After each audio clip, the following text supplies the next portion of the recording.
Hello everyone, welcome to our YouTube channel. I hope आप सब अच्छे होंगे और अपनी प्रिपरेशन अच्छे से कर पा रहे होंगे। तो आज हम नेक्स्ट लेक्चर स्टार्ट करते हैं कॉम्प्लेक्स एनालिसिस की पीवाईक्यू प्रैक्टिस सीरीज का, जिसमें हम अगला नया कॉन्सेप्ट रिवाइज करेंगे जिसका नाम है कोशी इनइक्वालिटी। तो सबसे पहले इसकी डेफिनेशन देखेंगे, फिर इसके ऊपर बेसिक क्वेश्चंस करेंगे और एग्जाम के क्वेश्चंस भी करेंगे जो एग्जाम में पूछे गए हैं इस वाले कॉन्सेप्ट से। तो जो कोशी इनइक्वालिटी है, कोशी इनइक्वालिटी क्या बोलते हैं? If a function F Z is F Z is a analytic function on circle centered at A with radius R and inside it also. देखो इसने क्या बोला है, एफ एक फंक्शन है, जिस एफ ऑफ जेड एक फंक्शन है, जेड वेरिएबल के अंदर हमें एफ एक फंक्शन दिया गया है जो कि एनालिटिक है एक सर्कल के ऊपर और सर्कल के इनसाइड भी, जिसका सेंटर ए के ऊपर है और उसकी रेडियस आर है। दैट मीन्स हम ये बोल सकते हैं उसके सर्कल के ऊपर और उसके इनसाइड भी, तो हम ये बोल सकते हैं एक ए के ऊपर सेंटर्ड और आर रेडियस के का एक क्लोज्ड डिस्क है जिसके अंदर हमारा जो फंक्शन है वो एनालिटिक है।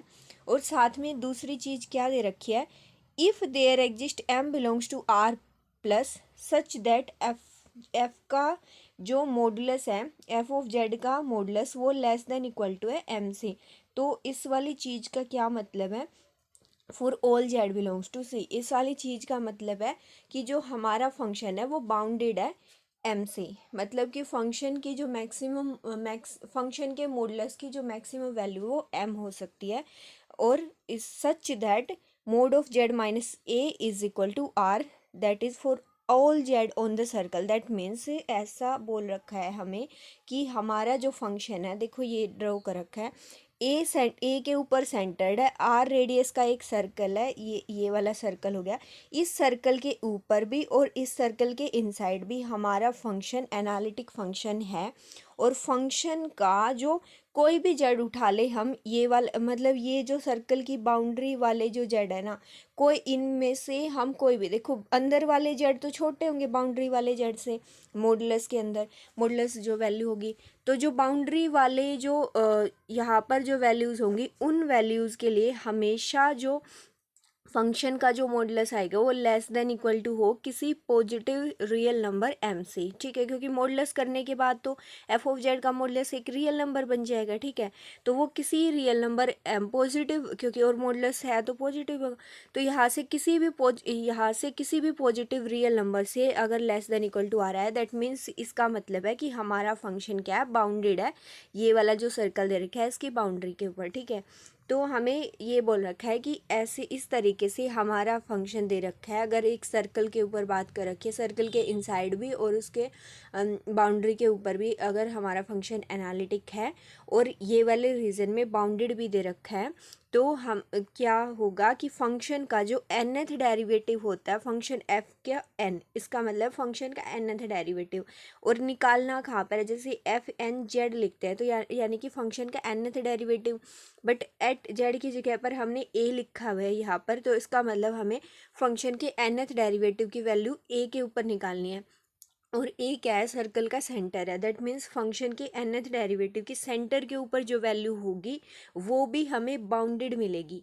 ठीक है, और वो किससे बाउंडेड मिलेगी, उसकी जो मैक्सिमम वैल्यू होगी फंक्शन के nth डेरिवेटिव की सेंटर के ऊपर जो मैक्सिमम मॉडुलस होगा वो कितना हो सकता है, m into N factorial upon R की पावर n, ये मैक्सिमम वैल्यू हो सकती है। अदरवाइज वैल्यू हमेशा इससे लेस देन इक्वल टू मिलेगी। ठीक है, तो ये वाला रिजल्ट होता है कि हमें ये वाली चीज़ इंपॉर्टेंट है कि फंक्शन एनालिटिक दे रखा है, सर्कल जिसका हमें सर्कल का सेंटर रिकॉग्नाइज करना है, क्या उसकी रेडियस पता करनी है क्या है, और उसके इनसाइड और बाउंड्री के ऊपर, या फिर ऐसे भी बोल के दे सकता है कि हमें ऐसे बोल के दे सकता है कि mod of Z minus A less than equal to R के ऊपर एनालिटिक है। तो इसका मतलब भी वही हो गया ना कि mod of Z minus A equal to R वाली जो बाउंड्री है वो वाली, और उसके इनसाइड वाला पोर्शन, मतलब ऐसे भी दे सकता है कि ये वाली क्लोज्ड डिस्क के ऊपर एनालिटिक दे रखा हो फंक्शन, तो भी सेम ही बात है। तो और साथ में ये वाली कंडीशन इम्पोर्टेंट है कि जो फंक्शन है वो बाउंडेड होना चाहिए किसी पॉजिटिव रियल नंबर से। कहाँ पर बाउंडेड होना चाहिए? For pole mod of Z minus A is equal to R, that means हमारे सर्कल की बाउंड्री के ऊपर। ठीक है, तो तब ये वाला रिजल्ट अप्लाई होता है कि हम फंक्शन के nth डेरिवेटिव की अपर बाउंड बता सकते हैं कि फंक्शन का जो nth डेरिवेटिव है उसका जो मॉडुलस है वो मैक्सिमम इतना हो सकता है m into N factorial upon R की पावर n, या फिर अदरवाइज वैल्यू इससे लेस देन इक्वल टू रहती है। तो m यहाँ पर कौन सा नंबर था? ये वो जो पॉजिटिव रियल नंबर जो फंक्शन के मॉडुलस की मैक्सिमम वैल्यू आई थी वो वाला m। और अगर यहाँ पर जितना डेरिवेटिव पूछा है, जैसे मान लो उन्होंने हमसे पूछा है आपका फिफ्थ डेरिवेटिव बताओ सेंटर के ऊपर, तो हम यहाँ पर क्या लिख देंगे? n फैक्टोरियल की जगह पर 5 फैक्टोरियल। तो nth डेरिवेटिव निकाला है तो यहाँ पर n फैक्टोरियल आएगा, नीचे क्या आएगा? r की पावर n। और आर क्या थी? रेडियस। हमारा जो फंक्शन दे रखा है, जो हमें जिस सेंटर के सर्कल के ऊपर दे रखा है एनालिटिक, उस सर्कल की रेडियस। ठीक है, तो ये तीनों चीज़ें हमें ये फॉर्मूला अच्छे से याद रखना है। तो सिर्फ यही फॉर्मूले के बेस पे हमारे कई सारे क्वेश्चंस बन जाते हैं, मतलब चांस रहता है कि एक क्वेश्चन आ जाता है इसमें से लगभग। तो देखो जैसे इसमें से ये रिसेंट वाला ये गेट 2023 वाला जो पेपर है, इसमें मतलब ऐसे हो जाता है कि जैसे डायरेक्टली पूरा एक क्वेश्चन इस पे ना पूछ के, मतलब एक क्वेश्चन के अंदर जैसे गेट में ज़्यादातर ये होता है ना पी स्टेटमेंट क्यू स्टेटमेंट, तो एक ऑप्शन में एक स्टेटमेंट ऐसे उठा के दे देंगे। जैसे इस वाले पेपर में दे रखे हैं कि इस वाले क्वेश्चन में हमें दिया गया है कि ये जो ओमेगा है ना, ये ओपन कनेक्टेड सबसेट है सी का। ठीक है, जो किसको कंटेन करता है? यू को कंटेन करता है। यू को कैसे डिफाइन कर रखा है? वो वाले कॉम्प्लेक्स नंबर सी से जिनका modulus less than equal to है 1/2 से। ठीक है, तो इसको हम क्या लिख सकते हैं? Mod of Z less than equal to 1/2 को हम ऐसे लिख सकते हैं mod of Z minus 0 less than equal to 1/2। ठीक है, तो अब ये वाली चीज़ है, इसको हम ऐसे लिख सकते हैं कि यहाँ से ये 0 हो गया। ठीक है, और ये यहाँ से 1/2 हो गया। ठीक है, इस वाले क्वेश्चन को बाद में करते हैं, पहले हम इसके ऊपर एक बेसिक क्वेश्चन करते हैं ताकि अच्छे से रिवाइज हो जाए। पहले देखो यही वाला जो क्वेश्चन है यहाँ पे जो हमें दे रखा है, देखो एफ एक फंक्शन है जो इस वाली डोमेन से इस वाली डोमेन के ऊपर एनालिटिक दे रखा है। वो वाले डोमेन में क्या दे रखे हैं? वो complex number such that mod of Z less than equal to 1, मतलब ये वाली दे रखी है हमें open unit disc centred at origin. यहाँ से लेकर और यहाँ पर भी इधर वाली जो कोडोमेन की साइड जो हमें दे रखा है वो भी यही वाला दे रखा है mod of Z less than equal to 1, मतलब कि क्लोज्ड यूनिट डिस्क से क्लोज्ड यूनिट डिस्क के ऊपर एक फंक्शन दे रखा है। तो ये बोला गया है कि f के nth डेरिवेटिव एट 0 का modulus less than equal to किससे होगा? ठीक है, इसकी मैक्सिमम, या फिर ऐसे भी लिख के दे सकता है कि f का nth डेरिवेटिव एट 0 का जो मॉडुलस है उसकी मैक्सिमम वैल्यू बताओ कितनी होगी। ठीक है, find the maximum value of nth derivative of function at the centre 0 और एट ओरिजिन, क्योंकि यहाँ पर सेंटर क्या है? ओरिजिन है। ठीक है, तो हमें ये वाली चीज़ निकालें। अब हमें ये पता है कि जब हमें फंक्शन यहाँ से यहाँ पर एनालिटिक बता दिया तो हमें ये वाला जो हमारी जो सर्कल है उसकी रेडियस कितनी हो गई? रेडियस आर तो हमारी 1 हो गई और सेंटर ए कितना हो गया? 0 हो गया। ठीक है, तो एनालिटिक है, ए की वैल्यू 0 है, आर की वैल्यू 1 है। ठीक है, जेड माइनस 0 का मॉडुलस इज इक्वल टू 1, ये वाला सर्कल हमें दे रखा है। और यहाँ पर देखो एफ जेड का मॉडुलस निकाल, मतलब फंक्शन बाउंडेड किससे है? ये वाली चीज़ इंपॉर्टेंट है। जैसे यहाँ पर हमें फंक्शन ना यहाँ इधर से इधर दे रखा है, यहाँ से यहाँ पर बाउंडेड दे रखा है। तो देखो जो ये वाला जो सेट है ना, यहाँ से जो रेंज होगी ना, यहाँ से हमें क्या पता चल रहा है कि जो भी वैल्यू आएगी ना, जो भी वैल्यू आएगी फंक्शन की इधर जा रही है, तो इधर जा रही है, इसका मतलब एफ ऑफ जेड का जो मॉडुलस है हमेशा लेस देन इक्वल टू 1 आ रहा है।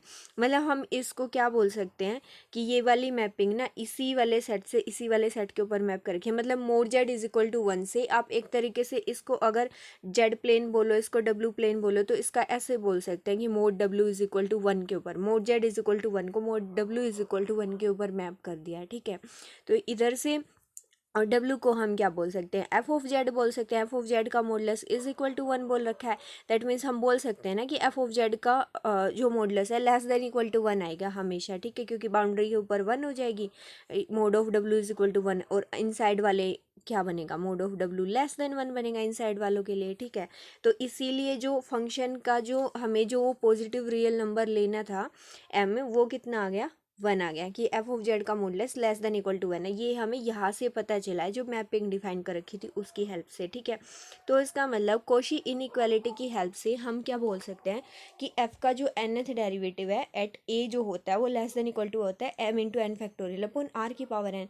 दैट मीन्स अब ए कितना है, ए तो जीरो है, सेंटर हमें जीरो दे रखा है, तो एफ का nth डेरिवेटिव एट जीरो का modulus less than equal to हो जाएगा। एम की वैल्यू कितनी आई थी, 1 आई थी, एन फैक्टोरियल एन अगर यहाँ पे स्पेसिफाई नहीं किया है कौन से ऑर्डर का डेरिवेटिव निकालना है तो इसको एन ही रहने देंगे, ठीक है। नीचे आर की पावर एन, रेडियस कितनी थी, 1 थी, तो 1 की पावर एन, तो ये नीचे कितना बन गया, 1 की पावर एन, तो 1 हो जाएगा, तो ये एन फैक्टोरियल आ गया। दैट मीन्स एफ का nth डेरिवेटिव एट जीरो उसका modulus less than equal to आ गया एन फैक्टोरियल से। अब यहाँ पर कुछ भी पुट कर सकता है, एन की वैल्यू मान लो किसी ने पूछ लिया कि एफ का 6th डेरिवेटिव एट जीरो उसका modulus less than equal to 6 factorial आ जाएगा, ठीक है। इसी तरीके से यहाँ पर एन की वैल्यू चेंज करके हम अलग अलग डेरिवेटिव्स की ओरिजिन के ऊपर उनके मॉडुलस की मैक्सिमम वैल्यूज़ निकाल सकते हैं, ठीक है। तो ये वाला एक क्वेश्चन था, ये हमने बिल्कुल बेसिक क्वेश्चन किया है बुक का। इसके बाद हम ये वाला एग्जाम वाला क्वेश्चन देखते हैं।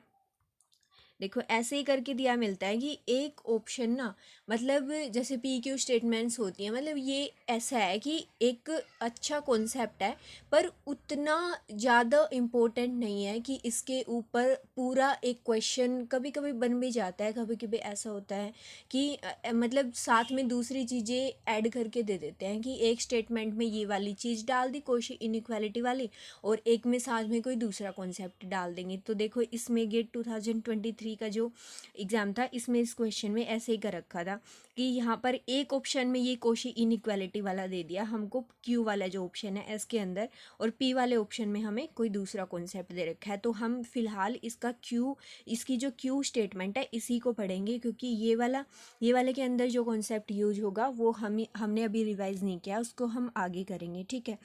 तो अभी हम इसको सिर्फ पी वाली स्टेटमेंट को भूल जाते हैं, क्यू वाली स्टेटमेंट के अकॉर्डिंग अपना आंसर देखते हैं कि क्यू वाली स्टेटमेंट ट्रू है या फॉल्स है, ठीक है।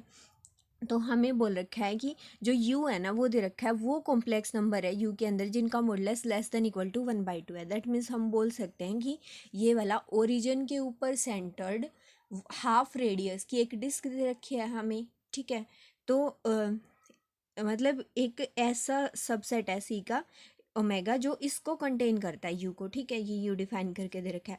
अब क्या बोला गया है, ये एक फंक्शन है, मतलब ये एक सेट दे रखा है बेसिकली। तो एक सेट मतलब ये सिर्फ ऐसे टाउ टाइप करके एक नोटेशन दे रखी है कि उसके अंदर वो फंक्शन है एफ सच दैट इस डोमेन ओमेगा से लेकर कॉम्प्लेक्स प्लेन के ऊपर वो वाले फंक्शन है जो फंक्शन एनालिटिक हैं, दैट मीन्स ओमेगा के ऊपर एनालिटिक हैं, ठीक है। पूरे ओमेगा के ऊपर एनालिटिक हैं, तो यू क्या है, यू तो ओमेगा का सबसेट है, तो यू के ऊपर भी एनालिटिक है। और साथ में कंडीशन क्या दे रखी है, देखो अब यू के ऊपर एनालिटिक है तो हमें ये वाली चीज़ यहाँ से हिट हो जाएगी ना कि हमें क्या दे रखा है, यू हमारा ये दे रखा था कि ओरिजिन सेंटर तो क्या है, ओरिजिन है, और यहाँ पर हाफ रेडियस का एक सर्कल, हाफ रेडियस का ये एक सर्कल है ऐसे, mod of Z minus zero is equal to 1/2। अब हमारे पास क्या आ गया, हमारा फंक्शन एनालिटिक है पूरे यू के अंदर, that means Z minus zero का modulus less than equal to 1/2 इस पूरी डोमेन के अंदर एनालिटिक है।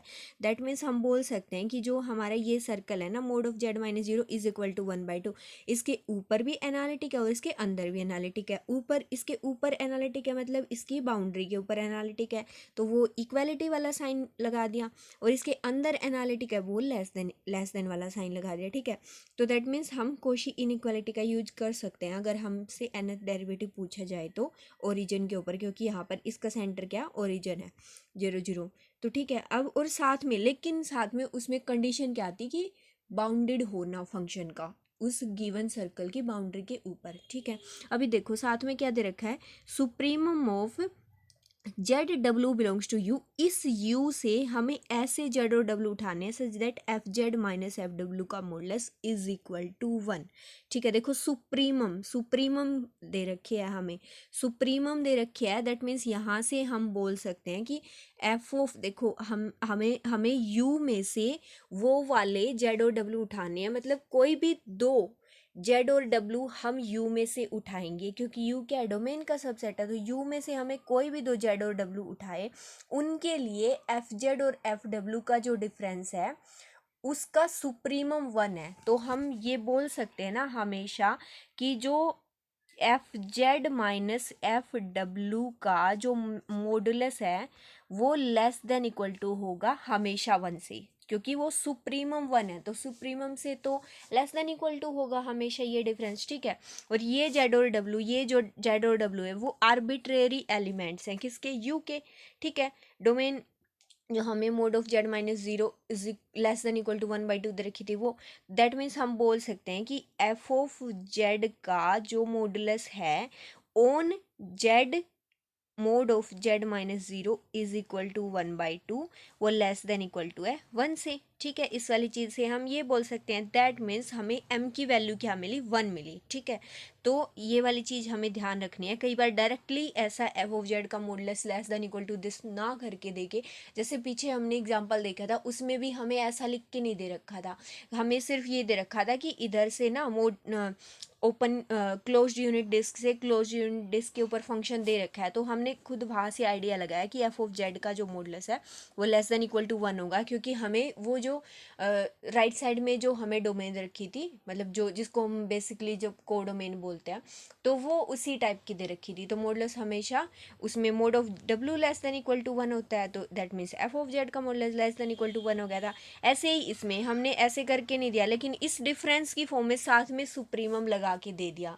ठीक है, तो यही वाली चीज़ नोट करने की होती है कि सुप्रीमम 1 दिया है तो हमें ये वाला difference less than equal to 1 है, और आर्बिट्रेरी जेड और डब्ल्यू यू के मेंबर हैं उनके लिए ट्रू है, दैट मीन्स हम ये बोल सकते हैं कि एफ ऑफ जेड का जो मॉडुलस है वो लेस देन इक्वल टू 1 है, दैट मीन्स हमें एम भी मिल गया, ये क्या है, एम है, तो हमारा फंक्शन बाउंडेड भी हो गया। ठीक है, एनालिटिक भी हो गया इसके ऊपर, तो हमें क्या मिल गया, हमें आर की वैल्यू भी मिल गई, आर हमें कितना मिल गया 1/2, और ए हमें कितना मिल गया, सेंटर 0। ठीक है, और एम हमें कितना मिल गया, जो बाउंड मिल रही थी फंक्शन की वो 1 मिल गई। ठीक है, अभी पूछा क्या गया है, अभी ये देखते हैं, जैसे क्यू वाली स्टेटमेंट में हमें बोला गया है कि f का थर्ड डेरिवेटिव एट 0, इसका modulus less than equal to होगा 48 से, for all f belongs to this, मतलब इस सेट के अंदर जितने भी फंक्शन होंगे वो इसको सेटिस्फाई करेंगे, इस वाले सेट के अंदर जितने फंक्शन इसको सेटिस्फाई करेंगे, इसका मतलब यहाँ से यहाँ पर जितने भी फंक्शन जो डिफाइन करे जा रहे हैं जो इस वाली प्रॉपर्टी को सेटिस्फाई कर रहे हैं,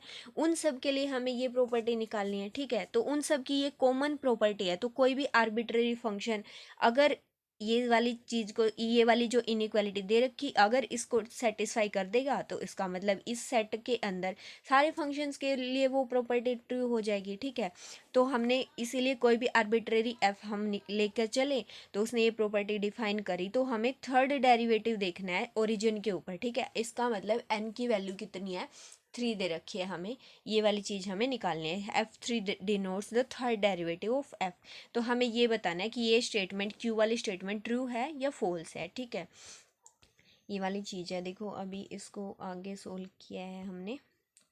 ठीक है, तो हमें क्या दिया गया है, ये वाला हमारा circle, mod of Z minus 0 less than equal to 1/2, तो आर की वैल्यू कितनी है 1/2, ये वाला सुप्रीमम का हमने देख लिया कि इसने क्या बता दिया हमें कि mod Z is equal to 1/2 के ऊपर हमें सुप्रीमम क्या मिल गई, फंक्शन की जो बाउंड है वो 1 मिल गई। ठीक है, तो कोशी इनइक्वालिटी से हम बोलेंगे कि फंक्शन का nth derivative at centre, centre क्या है यहाँ पर ओरिजिन है, तो वो m less than equal to हो जाएगा mn फैक्टोरियल अपॉन r की पावर n। थर्ड डेरिवेटिव कितना हो जाएगा, n की वैल्यू 3 पुट करेंगे। ठीक है, यहाँ पर m कैपिटल M की वैल्यू 1 आई थी वो पुट कर दी, r की वैल्यू कितनी आई थी 1/2 आई थी, n की जगह पर 3 पुट कर दिया, तो 3 का फैक्टोरियल और 1/2 की पावर 3 हो जाएगी। ठीक है, तो यहाँ से क्या होगा, नीचे है ना 1/2 की पावर 3, तो ऊपर जाके 2 की पावर 3 हो जाएगा, इंटू में 3 का फैक्टोरियल। ठीक है, तो f का third derivative at 0 less than equal to आ गया 2 की पावर 3 8 इंटू 3 का फैक्टोरियल 6 आ गया, तो ये 48 से लेस देन इक्वल टू आ गया। दैट मीन्स यही हमें पूछा गया था, तो यही बोला गया था कि ये वाली चीज़ ट्रू है, ये वाली इनइक्वालिटी होल्ड होती है। दैट मीन्स क्यू वाली स्टेटमेंट है वो ट्रू है। ठीक है, क्यू वाली स्टेटमेंट अगर ट्रू है तो देखो क्यू वाली स्टेटमेंट से ही हम बिना पी वाली स्टेटमेंट को चेक किए दो ऑप्शंस को तो वैसे ही देख सकते हैं, क्योंकि हमें दो ऑप्शंस के अंदर क्यू वाली स्टेटमेंट के बारे में बोलेगा। तो क्यू स्टेटमेंट ट्रू है तो इसका मतलब डी ऑप्शन तो सही है, और क्यू ट्रू है, ये वाला सही है, और क्यू ये वाला गलत हो गया पी, क्योंकि इसमें बी वाला, क्योंकि इसमें बोल रखा है फॉल्स है। तो ये दो ऑप्शंस हमारे हो गए यहाँ से। बाकी दोनों ऑप्शंस है उनको हम जब जो पी वाली जो स्टेटमेंट है उसका कॉन्सेप्ट पढ़ेंगे तब हम उसको देखेंगे, क्योंकि देखो इसमें तो डेरिवेटिव की, अगर यहाँ पर ये दिया होता है ना पी वाले के अंदर, पी वाली स्टेटमेंट में कि एफ डैश जीरो का modulus less than equal to two, तो तब हम ऐसा चेक कर सकते थे कि भाई यहाँ पर एन की वैल्यू क्या दे रखी होगी, वन दे रखी होगी, तो फर्स्ट डेरिवेटिव की बात कर रहे हैं, तो तब तो हम कॉशी इनइक्वालिटी लगा सकते थे यहाँ पर फर्स्ट डेरिवेटिव एन की वैल्यू वन पुट करके। पर यहाँ पर इन्होंने क्या दिया हुआ है, greater than equal to this. That means हमने कॉशी इनइक्वालिटी के अकॉर्डिंग लोअर बाउंड तो पढ़ी नहीं है फंक्शन की, हमने तो अपर बाउंड के बारे में पता किया है, ठीक है ना, फंक्शन के मॉडुलस की। तो इसलिए हमें ये वाली चीज़ में हम कॉशी इनइक्वालिटी तो नहीं लगा सकते, तो इसका मतलब कोई और कॉन्सेप्ट लगेगा। ठीक है, तो यहाँ से हम सिर्फ दो ऑप्शन डिस्कस कर पाए। हमें ये वाला क्वेश्चन इसलिए उठाया था कि हमें कॉशी इनइक्वालिटी वाला जो कॉन्सेप्ट है उससे रिलेटेड क्वेश्चन करने हैं, इसलिए तो इसकी ना ये डी वाला ट्रू है और डी वाला सही है, बी वाला गलत है, और ए और बी को आगे देखेंगे। ठीक है, तो अभी इसमें एक और एग्जांपल है इसी के ऊपर बेस्ड है जो, ठीक है, देखो यही वाला भी कॉशी इनइक्वालिटी के ऊपर बेस्ड है। तो इसमें बोला गया है कि एफ एक फंक्शन है, जेड एफ यहाँ पर फंक्शन है, इस वाले सेट से जेड बिलोंग्स टू सी वो complex number such that mod of Z less than equal to two से कहाँ पर डिफाइन है, वो वाले complex number such that mod of Z less than equal to five. Basically हमें ये दे रखे हैं, ये mod of Z less than equal to two, यानी कि ओरिजिन के ऊपर टू रेडियस की डिस्क दे रखी है, और ये वाला हमें ओरिजिन के ऊपर सेंटर्ड फाइव रेडियस की क्लोज डिस्क दे रखी है। इनके ऊपर एनालिटिक फंक्शन दे रखा है। ठीक है, एनालिटिक दे रखा है तो इसका मतलब ये पूरी जो हमें डोमेन दे रखी है mod of Z less than equal to two, इस पूरी के अंदर एनालिटिक है, तो हम इसको बोल सकते हैं कि mod of Z is equal to two, that means mod of Z minus zero is equal to two. इसके ऊपर भी एनालिटिक है, मतलब कि ये वाली बाउंड्री के ऊपर भी एनालिटिक है और इसके इनसाइड भी एनालिटिक है। तो यहीं से हमें आइडिया मिल गया कि रेडियस की वैल्यू तो टू है और ए जो हमारा सेंटर होता है वो जीरो है। ठीक है, जिसके ऊपर हम निकालते हैं एन डेरिवेटिव की वैल्यू। ठीक है, तो हमें क्या पता करना रह गया, एम की वैल्यू, यानी कि बाउंड कितनी है फंक्शन की। ठीक है, तो अभी बाउंड देखने के लिए हमें देखो, इधर देखो, जो हमें कोडोमेन साइड जो दे रखी है, ये यहाँ पर हमें दे रखा है वो कॉम्प्लेक्स नंबर्स आएंगे जिनका modulus less than equal to five है। दैट मीन्स हमें इधर, जैसे इधर हम लेते हैं जेड प्लेन और इधर हम लेते हैं डब्ल्यू प्लेन, मतलब नोटेशन के लिए लिखते हैं। तो यहाँ पर क्या होगा, अगर हम इसको डब्ल्यू से डिनोट करें ये वाले कॉम्प्लेक्स नंबर्स को, और यहाँ पर क्या होता है, ये जेड है ना, ये जाके डब्ल्यू पे मैप होता है। ठीक है, तो इसका मतलब mod of W less than equal to five है, तो हम इसको बोल सकते हैं एफ ऑफ जेड, क्योंकि डब्ल्यू क्या होता है, एफ ऑफ जेड होता है, उसका मॉडुलस किससे है, लेस देन इक्वल टू है फाइव से।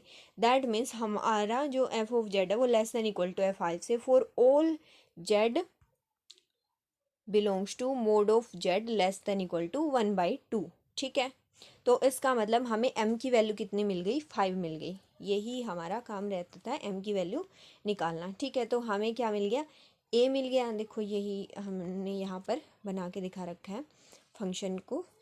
तो ए कितना आ गया, सेंटर जीरो आ गया, रेडियस कितनी आ गई, टू आ गई, एम की वैल्यू कितनी आ गई, फाइव आ गई, एफ ऑफ जेड के जो मॉडुलस की जो बाउंड थी।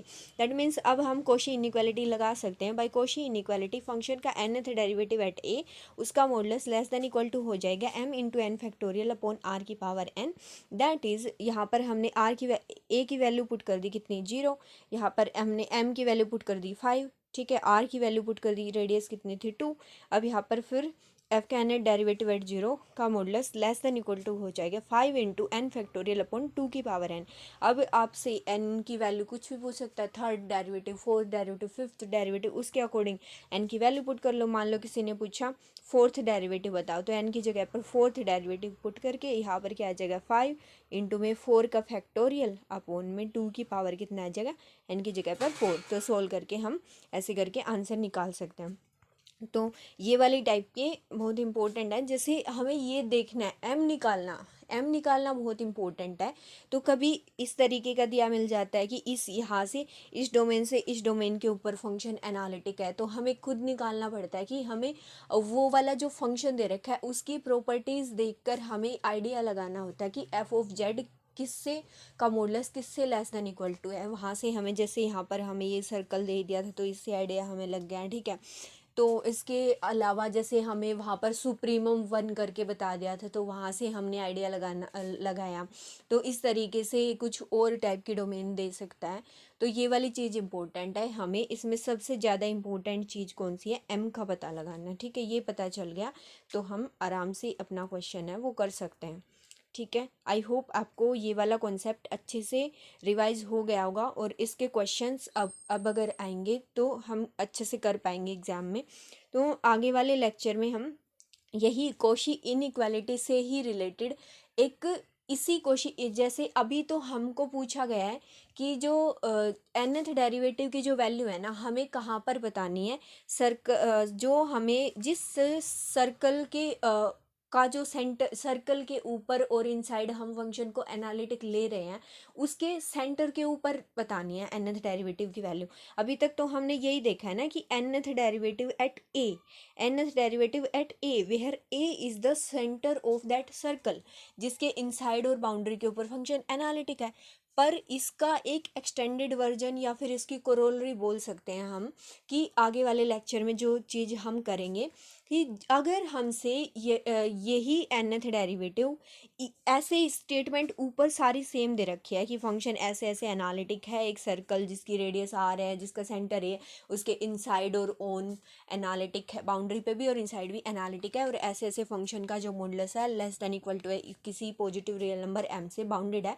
बट हमसे यहाँ पर चेंज कर दे कि फंक्शन का तुम nth डेरिवेटिव ना किसी a की बजाय b पॉइंट के ऊपर बताओ, और वो जो p पॉइंट है ना वो बिलोंग करता है जो हमें जो अपना जो सेंटर ये जो दे रखा है ना सर्कल के जो इनसाइड, इसी सर्कल के इनसाइड बिलोंग करता है, पर वो सेंटर नहीं है।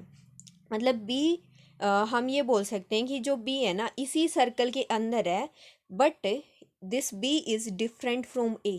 तब हम कैसे निकालेंगे फंक्शन का nth डेरिवेटिव इस बी पॉइंट के ऊपर।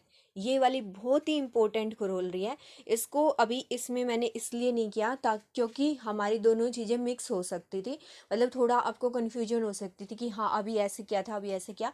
तो इसलिए आप पहले इसके ये 2-3 क्वेश्चन प्रैक्टिस करें इस वाले लेक्चर तक, और फिर इसके बाद कल हम इसका आगे वाले लेक्चर में हम वो वाला कॉन्सेप्ट करेंगे जिसमें हमें सेंटर से अलावा किसी दूसरे पॉइंट के ऊपर nth डेरिवेटिव पूछा गया हो। बहुत ही इंपॉर्टेंट है, बहुत ज़्यादा चांसेज हैं आगे आने वाले एग्जाम्स में इस टाइप के क्वेश्चंस आने के, क्योंकि जो कॉशी इनइक्वालिटी है उससे रिलेटेड काफ़ी बार क्वेश्चंस पूछे गए हैं, तो ऑलमोस्ट सब लोग प्रिपेयर कर लेते हैं इसको। तो इससे रिलेटेड ऐसा हो जाता है कि हाँ हो गए हैं क्वेश्चन, पर अगर थोड़ा सा चेंज करके दे दिया एग्जामिनर ने तो तब हम क्या करेंगे, हमें ऐसा भी प्रिपेयर करके चलना है कि अगर थोड़ा सा चेंज करके चीज़ें आ गई तो हमें ये लगेगा कि भाई हमने तो ऐसा ऐसे पढ़ रखा था चीज़ें, पर हम आंसर निकाल नहीं पाएंगे, कंफ्यूज हो जाएंगे पेपर में। तो हमें सिर्फ ऐसे नहीं करना कि जिस तरीके के क्वेश्चन आए वो बनाए, आंसर निकाले, आंसर मैच किए और चल दिए। नहीं, अभी जब तक हमारे पास टाइम है तो हमें ये सारे कॉन्सेप्ट को बिल्कुल ऐसे ना अनफोल्ड कर करके उनके अंदर घुस के बिल्कुल स्क्रैच से उनको ऐसे बिल्कुल स्क्रैच कर करके ऐसे करके देखना है कि हाँ इसमें कैसे कैसे कितनी चीज़ें हम अनफोल्ड कर सकते हैं। उस तरीके से हमें अपने कॉन्सेप्ट्स को पक्का करना है, तभी जाकर हम अच्छे मार्क्स स्कोर कर पाएंगे और कॉन्फिडेंट हो पाएंगे एग्ज़ाम वाले दिन कि हाँ हमने ये टॉपिक पढ़ा है तो हमने सेटिस्फैक्शन है कि ये वाली चीज़ हमने अच्छे से पढ़ी है। ठीक है, तो उस यहाँ तक आप रिवाइज कर सकते हैं। Thank you very much. मिलते हैं नेक्स्ट लेक्चर के अंदर। और अगर आपको समझ आया है ये वाले लेक्चर की एक्सप्लेनेशन, तो आप आगे शेयर कर सकते हैं अपने दोस्तों को। और अभी हम कंटिन्यू डालेंगे ये वाले जो कॉन्सेप्ट जो हमारे रहते हैं कॉम्प्लेक्स एनालिसिस को, उनको जल्दी से कंप्लीट करेंगे, ताकि हम आगे कोई लीनियर या फिर डिफरेंशियल इक्वेशन कोई और अच्छा इम्पोर्टेंट जो सब्जेक्ट है वो स्टार्ट कर पाएँ। I hope you like the video. Thank you. All the very best.